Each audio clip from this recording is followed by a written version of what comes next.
जमीन अख्खी खरडून गेलेली, तिथं काहीच तो पिकच घेऊ शकत नाही. अशा प्रकारे काल मुख्यमंत्री पण बोलले, त्याच्या आधी पण आमची चर्चा झालेली आहे आणि आम्ही पण सरकार म्हणून ह्या विचारावर सूचना दिलेल्या आहेत की त्या खरडून गेलेल्या जमिनीच्या बद्दलचे पण पंचनामे त्या ठिकाणी करा. साधारण ते पुन्हा जमीन पूर्वपदावर आणण्याच्या करता जो काही खर्च होणार आहे तो खर्च देण्याच्याबद्दल सरकार सकारात्मक राहील. नंबर 1.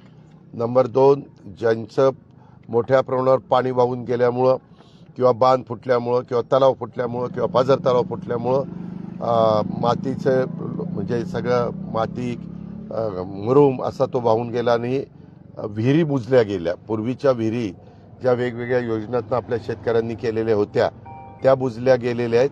त्यांना परत उकरून देण्याच्या करता देखील निधी द्यायचा असं आम्ही ठरवलेलं आहे. शक्तीपीठ आणि कुंभमेळ्याचा निधी तिकडे वळवा असं ते म्हणतात. शक्तीपीठ हे आपण तो रस्ता वेगळा, त्याला आपण वेगळ्या पद्धतीनं पैसे उभे करतो. पैसा कुठला वळवायचा ते राज्य सरकारची जबाबदारी आहे. आज आपल्या देशाचे गृहमंत्री अमित शाह साहेब हे मुंबईमध्ये येतात.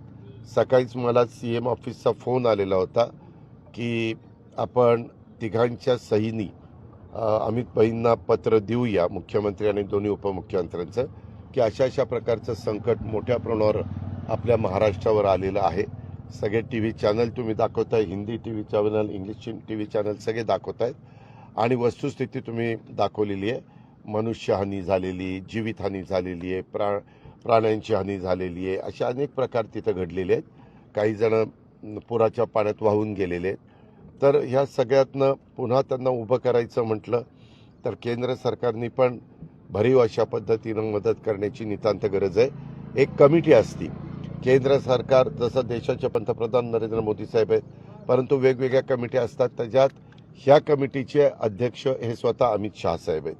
त्याच्यामुळं अमित शाह साहेबांना आज ते संध्याकाळी एका कार्यक्रमाच्या निमित्तानं मुंबईमध्ये येत असताना आम्ही ते पत्र देतोय राज्य सरकारच्या वतीनं आणि मला विश्वास आहे की नेहमीच अशा प्रकारचं देशावर कुठल्याही राज्यात संकट आल्यानंतर अमित शाह साहेब मदत करत असतात. तशा पद्धतीनं ते मदत जाहीर करतात. काल मुख्यमंत्र्यांनी आणि आपण देखील पाहणी केलेली आहे. मुंबईत काही बैठकीचं आयोजन केलेलं आहे का या सगळ्या संदर्भात? बैठकीचं आयोजन मुंबईच्या पेक्षा आम्ही पाहणी केल्यानंतर सतत एकमेकाशी बोलतोय. प्रत्येकजण आपापल्या परीनं सूचना देतोय. काल पण पाहणीच्या दरम्यान सन्माननीय एकनाथराव शिंदे साहेबांनी काही सूचना तिथल्या प्रशासनाला केल्यात. स्वतः राज्याचे मुख्यमंत्री हे तर प्रमुखच आहेत, त्यांनी पण काही सूचना प्रशासनाला केलेल्या आहेत आणि मी पण केलेल्या आहेत आणि काही मंत्री महोदयांनी, कृषी मंत्री असतील, इतर मंत्रीगण असतील, त्यांनी पण केलेल्या आहेत.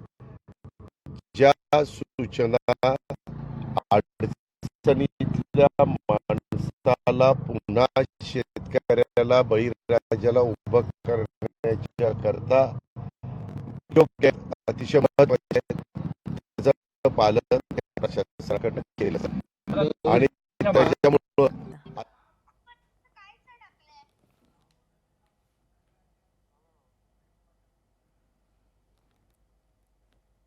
अजित पवार या ठिकाणी बोलत होते. केंद्र सरकारनेही भरीव निधी देण्याची आवश्यकता आहे असं अजित पवार यांनी म्हटलं. अमित शहांना मदतीसाठी निवेदन देणार असल्याचंही त्यांनी यावेळी. लोकशाही मराठी ऐका, पहा, जागरूक रहा.